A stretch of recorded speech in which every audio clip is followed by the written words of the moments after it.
Kessler. He predicted a statistical probability that these satellites will touch each other and then create more debris. And then that touches other satellites, creating yet more. And it could be potential that we could lose access to space, or we could lose access to low Earth orbit, or some hybrid of the two. And then that would affect satellite communications. So there would be a huge impact to humanity if we lost access to space. Welcome to the New World Podcast, where we delve into the ever changing and accelerating pace of global change and its impact on our lives. I'm your host, John Paul Flores, broadcasting live from the New World Studio. Today, we're diving into the world of AI and automation. As an enthusiast and expert in lead generation, I will guide you through understanding and leveraging these technologies for your business and for your personal use. And don't forget, AI and automation might be unstoppable forces, but that doesn't mean you are powerless. Tune in to learn how to make them work for you and not the other way around. But first, let's meet our guest. Welcome to a New World Podcast, where we navigate the changing world around us. I'm your host, John Paul Flores, specializing in lead generation and AI automation, here to help you understand how our world is changing and what it means for you. In this episode, we have Kit Carson, the visionary founder and principal engineer of BlackStar Orbital. He joins us to share his groundbreaking work in revolutionizing space access and satellite technology. Discover how BlackStar Orbital is pushing the boundaries of space exploration with innovative technologies and what the future holds for the aerospace industry. Kit, it's a pleasure to have you on the show. Here, it's a pleasure to be here. By the way, before we begin on the in-depth questions, because I do have some, can you give us a quick intro on who Kit Carson is? What's your Yeah. experiences, your expertise, and what keeps you busy these days? Yes. Tell you a little bit about myself, okay? So I'm an engineer entrepreneur specializing in thermodynamics and composites. I've built an engineering uh, career and business uh, for the last 17 years, and then been working on BlackStar with my co with. There's two founders inside of BlackStar, and we'll talk about that. You know, my day to day is CTO of BlackStar right now. So, I've built my engineering company and working towards that, and we're going to discuss all of these things here later. But yeah,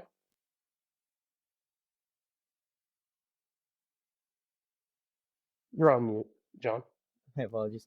Were there any key experiences that shaped you to where you actually wanted to be a founder of BlackStar Orbital? So, without answering all the questions that you got for me, so when I was a very young man, I'm a fourth generation aviation professional. My great grandmother was basically, Rosie the Riveter's working on airplanes for World War II, and then Grandpa came back from the, and he worked at the factory, and then their kids worked at the factory, and my dad worked at the factory, and so whenever I was 5 and I went to the Boeing factory and I seen, oh, this is what my family does. I was inspired. Okay, this is what I do. This is what I want to do. And you know, from there, it was a winding trail through my younger years, but I found my way into engineering through drafting, and got out of high school. I had half of my associate's degree and got a internship with the Boeing company. Fortunately, So when did you exactly decided to start BlackStar Orbital? yeah. So BlackStar. So going back to the founding of BlackStar. So in 2016, I think, or 2017. So I had my engineering company, and then I had founded a space startup called Ortum Stellar EO, doing some consulting for a company called Ripple Company. And Chris Jeanette was the CTO of that company at the time. He's currently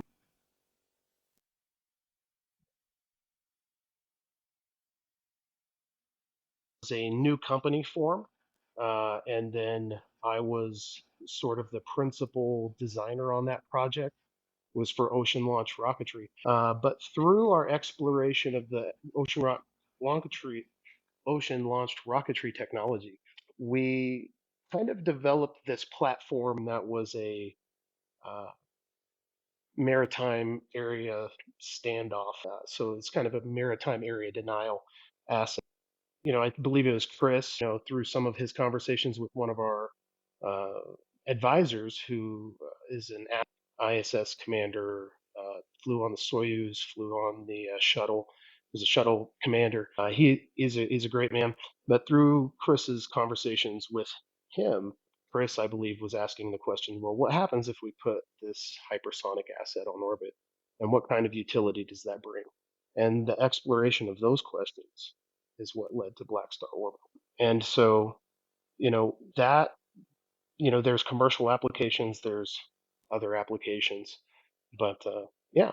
That's fantastic. Do you mind letting us know, because I believe there's a lot of people that are genuinely wants to start a company at an early age, or at least at early stages of their career. What were the primary challenges that you've encountered when you faced when you founded BlackStar Orbital? Yeah. So, I mean, luckily, BlackStar was probably the sixth or seventh company that forming. And so I had a lot of lessons learned the hard way. And you're talking about young entrepreneurs who want to get into these things. What you need to understand is you don't want to be an old person full of regret of the things you didn't do. So do them now and don't hesitate. Because if you feel you will have regret, then you will have, and don't live with that. Go and try. If you fail, at least you tried, but now you know. So overcoming that hurdle, that's the hardest hurdle, is to start, to be honest. But all of the other hurdles, the funding hurdle, everything. It's probability and statistics, and it's who's good. Being good is not sufficient, Yeah, right? Being good is required. Being excellent is required, yeah. but it's not sufficient. I don't think people understand enough that there's a lot of great people at many different fields. So being great, as you said, is not gonna be enough to actually outwork any of them. So there's X factors, right? Yeah, What is it that creates refined excellence, yeah. right? And it's trial and hardship and growth, those process. That's how you refine your product, and that's how you refine yourself.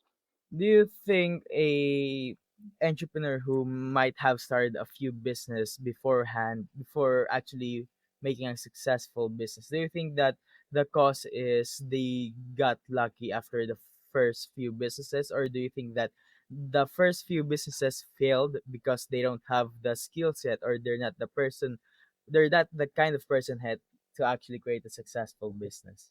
I had a business partner once explain it to me this way, and this is about personal growth, right? If you were the person that you needed to be to run the company that you want, then you would have the company that you want. But if you're not, otherwise, you have to grow. You have to become the person that you need to be to do the thing, right? You can imagine yourself in a position. On anyone who might be listening right now is, what exactly are the cutting edge technologies that Blackstar Orbital is currently developing? So really, what we're doing, most of the things, the concepts, have been done before than, say, an X-37B, right? We're also much less exquisite than an X-37B, but we you can put 92 of these on a Falcon 9. Okay. So what do you have whenever you have a distributed network of these things? What can you do with that? What types of uh, interesting things can you achieve and field? And so those are some of the questions that we're at defense space. In the commercial space, we're looking at debris mitigation. We're looking at utilizing various, commercial partners.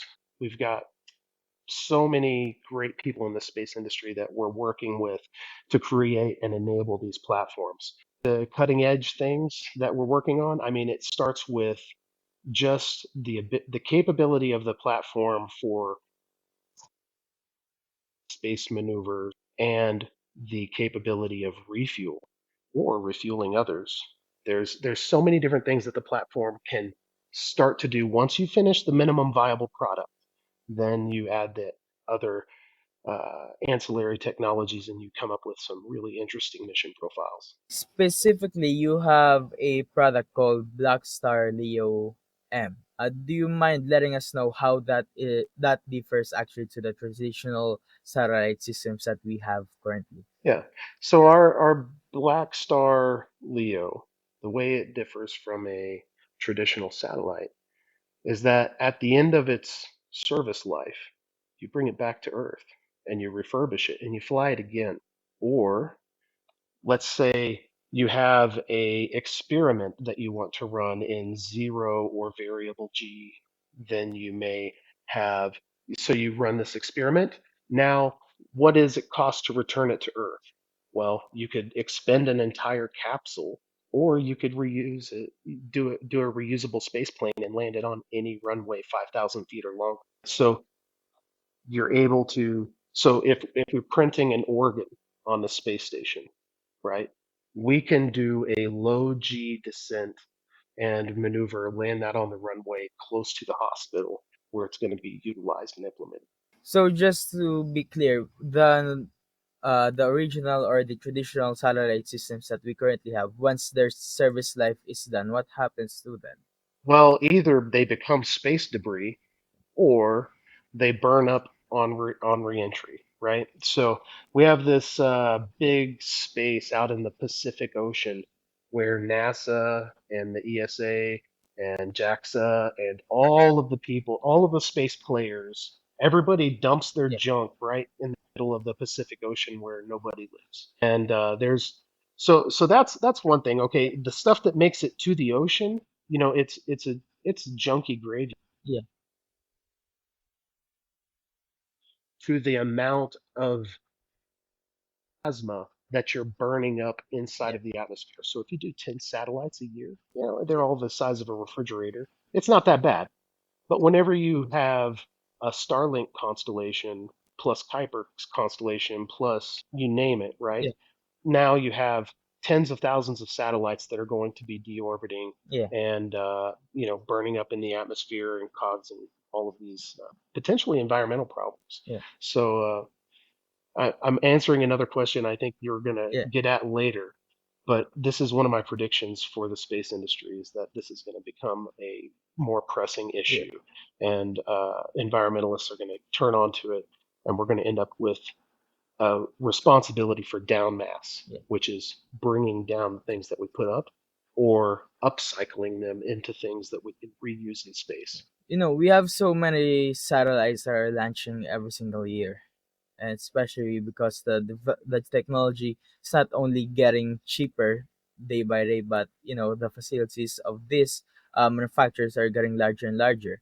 Do you think that the satellites turned space debris could potentially pose a danger to us someday? Human factors on the ground, very little chance of it hitting your house. Did my internet just cut out? You there, John? Can you hear me? I can hear you, John. Can you hear me?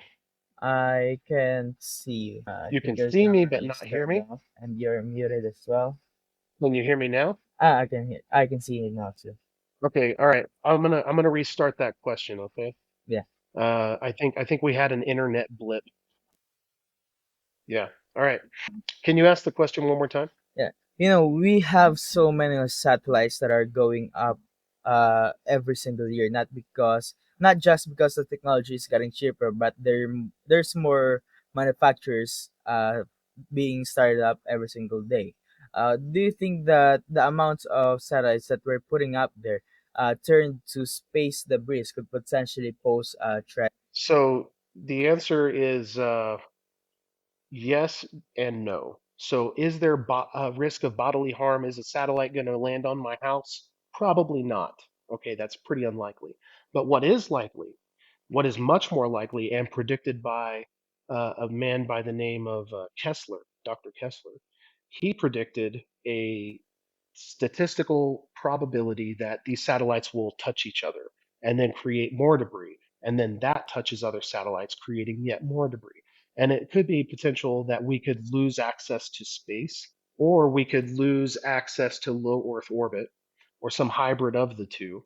And then that would affect satellite communications. That would affect the banking industry. There's all sorts of secondary effects of, all of a sudden the internet goes down, right? So there would be a huge impact to humanity if we lost access to space. So yes, this is a problem that we should be paying attention to. So basically, there's a potential of having so much degrees that it becomes so unpredictable to send something on space that it's basically gonna be unusable. Yeah, yeah, for a period of time until all of those orbits decay Yeah, and the thing back to the Earth. We see, the Russian ASAT yeah. tests, the other ASAT tests that we've seen. They leave huge, huge debris clouds in orbit. It's a practice that we can't accept. We have to do better as a species. But it's hard to actually wait for them to decay because just from a civilian standpoint, the fact is that satellites are supposed to be made to last. Well, kind of, until they run out of gas, right? Yeah, And then what? And then they become junk. So you have these orbital clouds. You have Leo, Neo, yeah. Geo, these shells of satellites. Um, what happens whenever a Geo bird runs out of fuel, right? The, I mean, it's made to last 10 or 15 years on mission. But once that happens, is it possible to extend the lives of those birds? yeah. That's a really interesting question that we're looking into. And maybe some exciting, inner operations coming out of that type of discussion in the future as well. Can you elaborate to us the technical aspects of your reusability and modularity approach for satellites, and how does it actually impact the cost and the flexibility of animation? Right. So we're baselined off of the space shuttle. There were some X planes. And if you look at our designs, you could say, oh, maybe that kind of looks like an X-33. Oh, it kind of looks like a space shuttle. Well, it's a new bird. But we did take inspiration and baseline from the space shuttle program. Yeah, All the way up to TPS, all the way down to flight operations, cones of descent, reentry corridors, auxiliary landing locations. You know, we're largely baselined off of the space shuttle. So that, kind of gives you a level of safety, just knowing that it's been done before, right? There was a second part to your question. What was that? You're on mute, John. and how do you think your technology can affect the cost and the flexibility of missions? Yeah. So right now it's our service costs something, Yeah, right?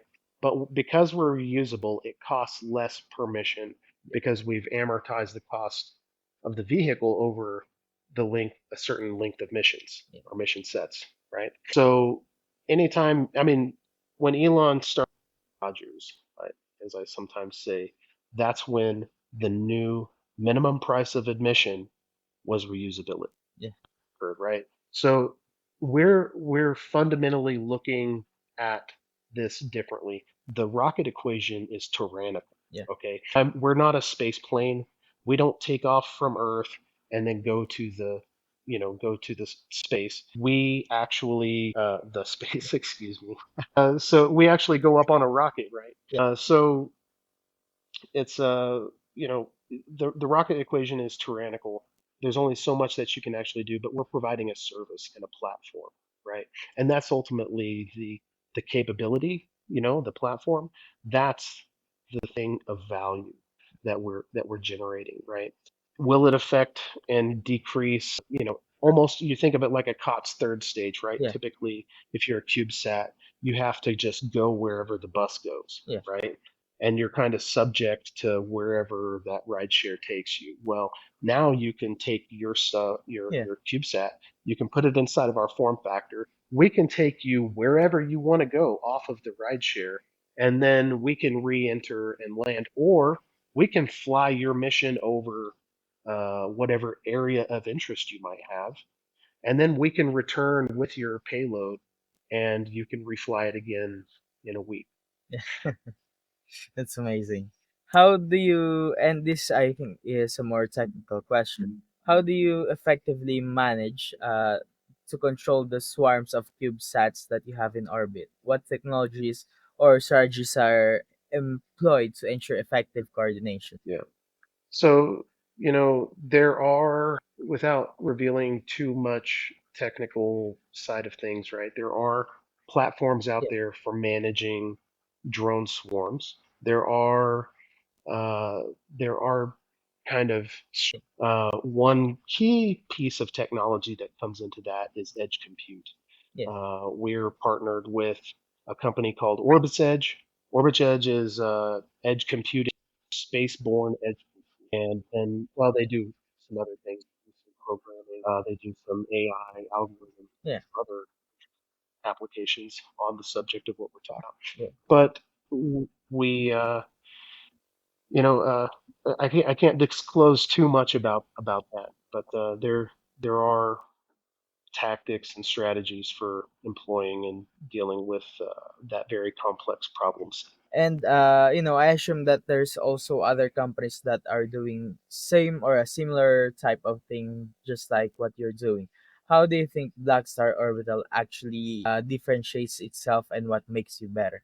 Yeah, I'm not sure who we've got some people that are trying to come in on our market niche, and we've seen a lot of the bigs. I'm not going to name any names, Yeah, but we're seeing some of the bigger players in the industry who are more established names that have capital to go spend on this stuff. They're looking at VLEO, they're looking at other operators, but you know it's the risk you take when you're a first mover, right? yeah, There's going to be others.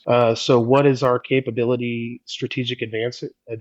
Virtually none of them are reusable. There's some space plane companies out there, but I will say that you know until they prove otherwise, yeah, single stage to orbit space planes are a myth. The tyranny of the rocket equation dictates that ISP, specific impulse, must be curve shifted. That means the slap of your engine, how hard it hits and how yeah, fast you go, has to change before we have a single stage to orbit space plane.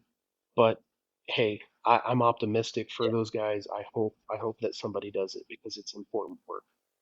Now, how does your approach for last mile delivery back to Earth differ from traditional methods? And personally, what benefits do you think it actually offers? Yeah. So you got to go. You kind of look back. Well, what are the benefits of a space Yeah, shuttle versus a capsule, right?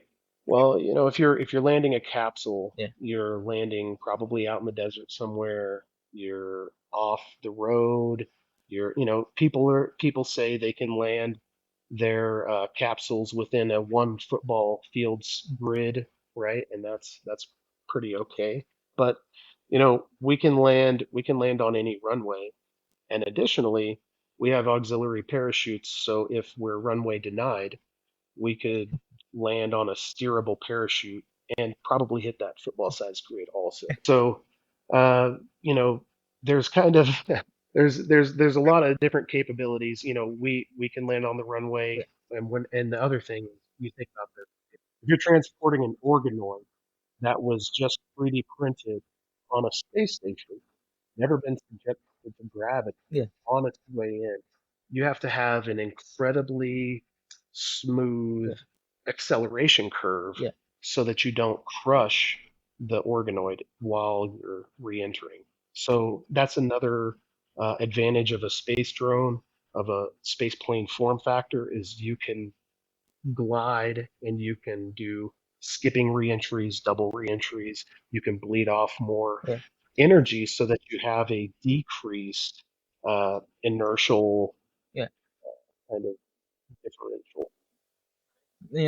Do you think the fact that you're able to land on runways give you an advantage over others to the fact that you can go to world markets at any time just because of the fact that there's runways on virtually any place that you want? Well, I mean, we can't forget that there are Yeah, regulators who say it needs to be a spaceport. yeah, So that's important. So it's either spaceport or a maybe a Department of Defense special permit, yeah, right? Longer than 3,000 feet. And there are several spaceports here in America.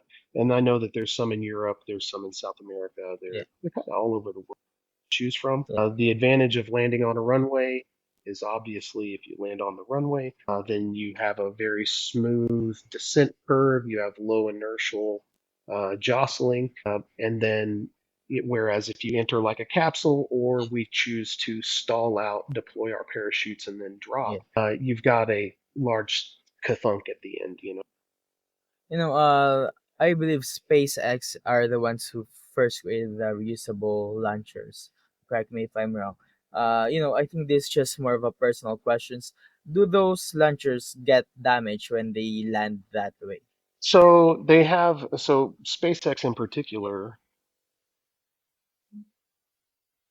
eggs have a crushed Yeah, core, the crushed composite core inside of the pipe is this expendable component, and then softly rest the rocket into place. So, you know, other than that, like yeah, replaceable, core, I mean, they seem to be doing it really, really well.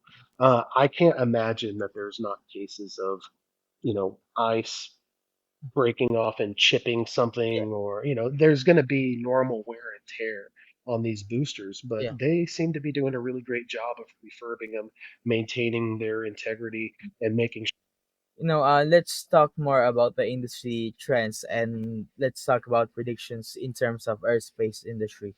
What are some of the current trends in the aerospace industry that you find most exciting? So the most exciting and revolutionary trend now, I think, has to be the integration of artificial intelligence into the cockpit and into the decision making process. And we see it happening in the fighter jet community.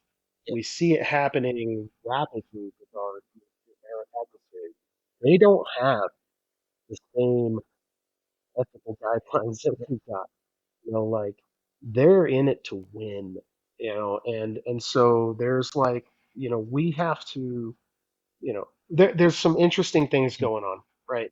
All of these things are going to be directly applicable to the space domain. yeah, Already, most satellites, they might have an operator, they might have a couple of operators, and especially during launch and important yeah, mission critical kind of ConOps, times, they're going to have more people standing by, right? But by and large, a lot of these systems are more or less passive, right? yeah, There's not one person monitoring every Starlink satellite in the sky at any good given time, right? yeah, There's a team doing the entire network, but yeah, these AI application and autonomy on the edge. That's really the interesting part of yeah, what's happening right now because it's going to start enabling yeah, ISAM activities, which is in space assembly and manufacturing activities. Right now, the time lag on the networks makes it really hard to do real time manufacturing or building or operations with a satellite. yeah. So, solving some of those problems, using autonomy to solve those problems, those are really interesting, really critical pieces of the puzzle that are starting to come together in today's age. And by the way, do you think the manufacturing cost and the manufacturing price are getting lower as of right now just because there's much more players in the aerospace? I don't think that more players Yeah, will drive costs lower. Yeah, I think it'll drive prices lower, but I don't think it'll drive the fundamental costs lower. It may even have the opposite effect yeah, because you have, for instance, let's pretend that you have one mega constellation and another mega yeah, constellation. They're both competing for the same machine shops. They're both competing for the same, and I seen it firsthand yeah, when I was working at a certain mega constellation as a product manager. I seen that we're competing for, machine yeah, time. We're competing for supply chain resources and all of that stuff. That only yeah, serves to drive costs up, right? But hot, increasing the quantity that you manufacture decreases the cost. yeah, So really, the answer is yes, costs are going to drop, but it's only because yeah. not because of this other. That's my opinion. That's very interesting. So basically, even though the costs are going down on the machine and the parts, the competition is getting so high that you actually have to spend more. Sometimes that's true. That's sometimes true. And you have, in America, I Yeah, don't know, a lot of other countries, but in the United States, a lot of these satellites, they have to be made, or some certain components have to be made in the United States. yeah. And, that creates a certain amount of constriction in total throughput of the system. Especially because most of the big manufacturers are either in China or in other countries. Mhm. That's Yeah. right. Do you think opening up the manufacturing to be enabled to be done maybe internationally could potentially lower the prices and lower the overall cost? Absolutely. But there's a certain amount of developmental security risk Yeah, that comes with out, and you have to be incredibly aware of that. And so for us, manufacturing outside of the United States is just not an option. yeah. So it's not about that you cannot do it due to they don't have enough technology. It's just that it's too dangerous, big of a risk. Well, I mean, there's all kinds of, Yeah, yeah, it's really dangerous because I mean, just there's all kinds of lessons learned in the and I hate to say it, America is really learning the hard way right now, where we've outsourced so much of our capabilities and abilities to other places that now it's hard to find a die casting house in America who will build anything less than 10,000 yeah. units, right? If you need casted, where are you going to go? Nobody's doing it anymore, right? They've all been out, they've all been moved, and so there's, it's really, Yeah. you know, Do you think America should focus more in getting those things set up locally? uh, I think it's incredibly important that we maintain some certain amount of capabilities, especially in light of current geopolitical situations, the the stage of the world right now. Yeah, It's better to have the ability to stand independent yeah, than, we should have that ability. And there's a lot of great people working to make that happen. Man, there are some really great projects. There are really great people working to make those things happen. We're bringing chip manufacturing back to the U.S. yeah. Huge, huge facilities in Arizona. Lots of really great projects going on right now. Speaking of Ortum Stellar EO, I don't know if I spoke that correctly. You did. Yeah. You said it correct. Could you provide an overview of what it actually is and what's its objectives actually? Yeah, so this is going to be kind of a long one. So, in 2015, 2016, when I was an 18-year-old man, Yeah, my dream was own an engineering company, pay myself this, certain amount of money, uh, and I set out to do it, right? And about 2016, I realized I own my engineering company, pay myself what I want. I've had, two or three other businesses by that point that, one of them I made a successful exit, the other one failed. yeah, But uh, I had Carson and Associates, my engineering, and I realized that, I'm 34. I made all my life dreams. I met my life dreams and my life goals because they were that shallow, right? And then I said, okay, what's possible by the time I'm 90? I was able to do all of this, Yeah. and whenever I kind of had the thought, well, maybe generational starships will be possible by maybe that type of technology could be possible life in pursuit of that Yeah. future because that's a future that I want to see Yeah. for us. And so that's when I started Ortum Yeah. OSE. OSE is short for the rise of star travel, Yeah. right? It's Latin for the rise of star. So what I was kind of envisioning with Yeah. OSE and is that we would somehow, you know, Yeah. I wanted to just work in variable gravity, Yeah. research. I want to work on large Yeah. rotating space structures. These are all the things that really excited me, Yeah. right? And I had this conversation, and I'm kind of Yeah. going on now, but I had this conversation with a fellow named Bernard Cutter, Yeah. who was a chief scientist, brilliant scientist, brilliant man. And I had a conversation with him, and he gave me some instructions Yeah. on and some ideas on how to build large rotating Yeah. habitats using some robotic techniques and composites. And Yeah. he said, "Kit, this is my gift to you." And we sort of thank you for the knowledge, but ultimately OSE is the Yeah. so I ran my engineering company and then funneled almost all of my own money to Do you think that. unless we fix those incongruencies or those basically the misconceptions of AI about human beings, before we fix those, AI is still unstable and generally unsafe to be perfected?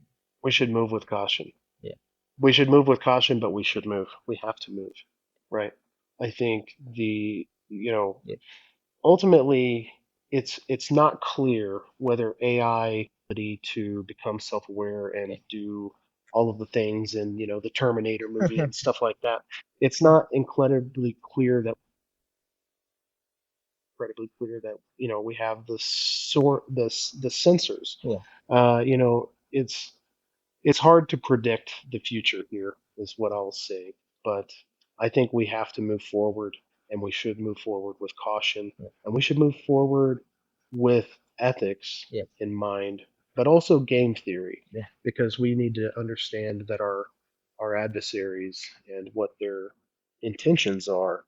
Uh, those are all really important things. So Looking back on your career, what do you think is your biggest contribution that you have made in the space industry or in the aerospace or industry? Or do you hope to actually make? yeah, so I'm not driven by, like this grandiose idea to change the aerospace Yeah. industry, but I can see subtle ways where we've already made a Yeah. splash in the space industry. We've already made some of the bigger players change course Yeah.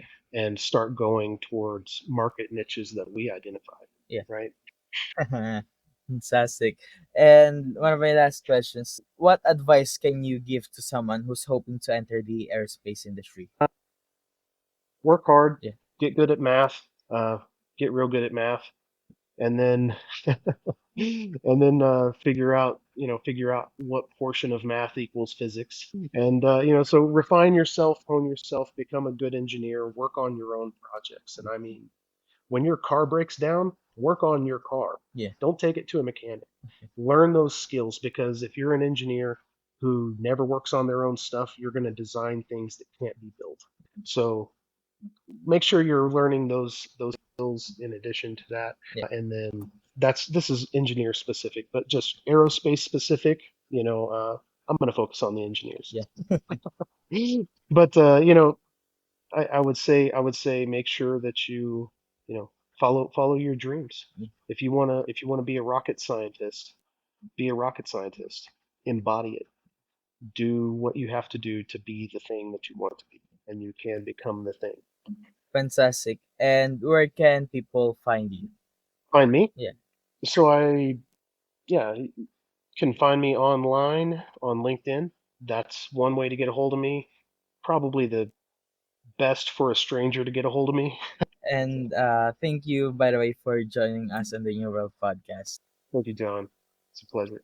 That's all for today's episode of the New World Podcast. We have explored some fascinating topics with our amazing guests, shedding light on the upcoming New World. If you enjoyed today's episode and today's discussion and want to stay updated on the future episodes, don't forget to hit that subscribe button to the podcast. And if you found value on what we have discussed, please consider leaving us a review on your favorite podcast platform. Remember, if you have any questions or topics you'd like us to cover, or if you are interested in being a guest in the future, please feel free to reach out to me via LinkedIn or email me at john.paul@aicinix.com and add New World Podcast, all capital in the subject line so I can see it. I always love hearing from our listeners. And don't forget to check out our amazing guests. You can find more information about them via the contact details we provided earlier. Again, thank you for tuning in on the New World Podcast. I know your time is very important and I try to always make the next episode better than the last. Until next time, keep learning, keep growing, keep innovating. This is John Paul Flores signing off from the New World Podcast.